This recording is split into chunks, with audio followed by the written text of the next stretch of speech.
पद्मनाभ मंदिराच्या तळघरात नेमके काय दडलंय? चला तर मित्रांनो जाणून घेऊया. आपल्या भारत देशात अनेक अद्भुत, चमत्कारिक, रहस्यमय, थक्क करणाऱ्या अनेक गोष्टी आहेत. भारतीय संस्कृती आणि प्राचीन परंपरा जपणारी मंदिरे यात सर्वात आघाडीवर आहेत. जगातील श्रीमंत मंदिरांपैकी वरचा क्रमांक लागणाऱ्या तिरुअनंतपुरम येथील पद्मनाभ मंदिरातही अनेक गूढ रहस्य दडली असल्याचे सांगितले जाते. काही वर्षापूर्वी पद्मनाभ मंदिराच्या तळघरातील 6 दरवाजे खुले करण्यात आले होते. मात्र 7वा दरवाजा खुला करण्यात आला नाही.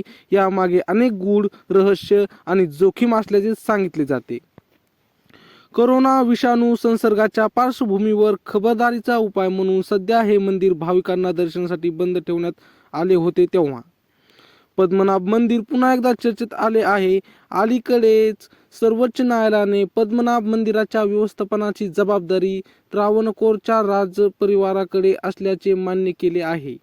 यापूर्वी सर्वोच्च न्यायालयाच्या आदेशानुसार या मंदिराच्या तळघरात असलेले दरवाजे खुले करण्यात आले होते. तळघरातील दरवाजे खुले केल्यावर संपूर्ण जगाने तोंडात बोटे घातली. मात्र 7वा दरवाजा खुला करण्यात आला नाही.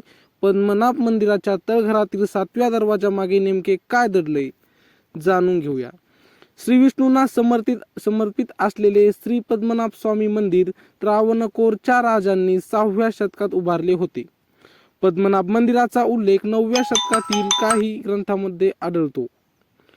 त्रावणकोर घराण्याने आपले जीवन, संपत्ती आणि सर्वस्व पद्मनाभ मंदिराला अर्पण केले होते. सन 1750 मध्ये महाराज मार्तंड वर्मा यांनी या मंदिरावर आपला हक्क सांगितला.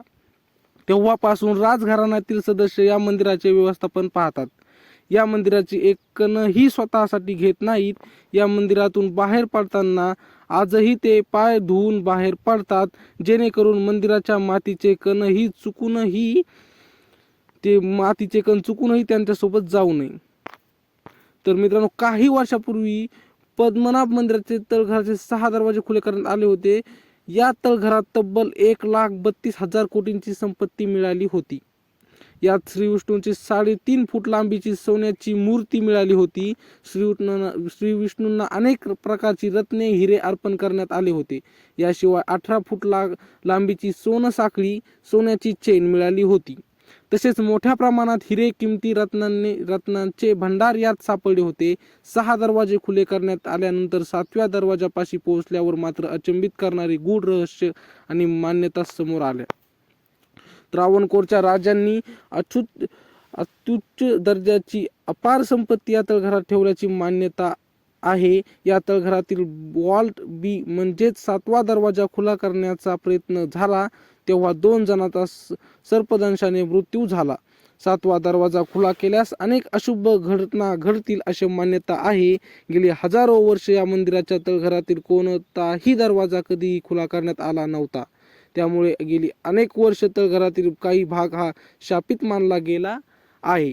तळघरातील 7व्या भागाचे संरक्षण 2 सर्पराज करतात अशी मान्यता आहे. पद्मनाभ मंदिराच्या तळघरातील 7वा दरवाजा स्टीलचा आहे. या दरवाजाला कुठलाही कडी किंवा कुलूप नाही. या दरवाजावर 2 सापांच्या आकृती रेखाटण्यात आल्या आहेत. 7व्या दरवाजापर्यंत पोहोचल्यानंतर दरवाजावरील सर्पचित्र पाहून पुढील काम थांबवण्यात आले. सर्वोच्च न्यायालयाने ही श्रद्धेचा आणि मान्यतेचा आदर करत दरवाजा खुला करण्याबाबतचे सर्वाधिकार मंदिर कमिटीला दिले. हा दरवाजा बंद करताना नागपाशम मंत्राचा प्रयोग करण्यात आला होता अशी मान्यता आहे.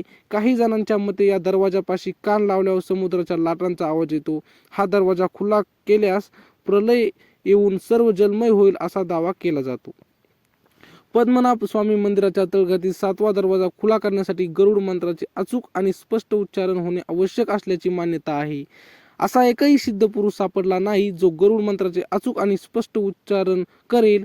गरुड मंत्र म्हणताना चूक झाली तर त्या व्यक्तीचा मृत्यू निश्चित असल्याची ही मान्यता आहे. या 7व्या दरवाजामागचे 2 लाख कोटीपेक्षा अधिकची संपत्ती दडली असल्याचा दावा केला जात आहे. काही इतिहासकारांच्या मते दावा करण्यात येत असलेल्या संपत्तीचा आकडा छोटा आहे. तर मित्रांनो, छोटीशी माहिती कशी वाटली कमेंटमध्ये नक्की सांगा आणि आमच्या असेच नवनवीन व्हिडिओ पाहण्यासाठी चॅनलला मात्र सबस्क्राईब नक्की करा. भेटूया पुढच्या व्हिडिओमध्ये. तोपर्यंत धन्यवाद.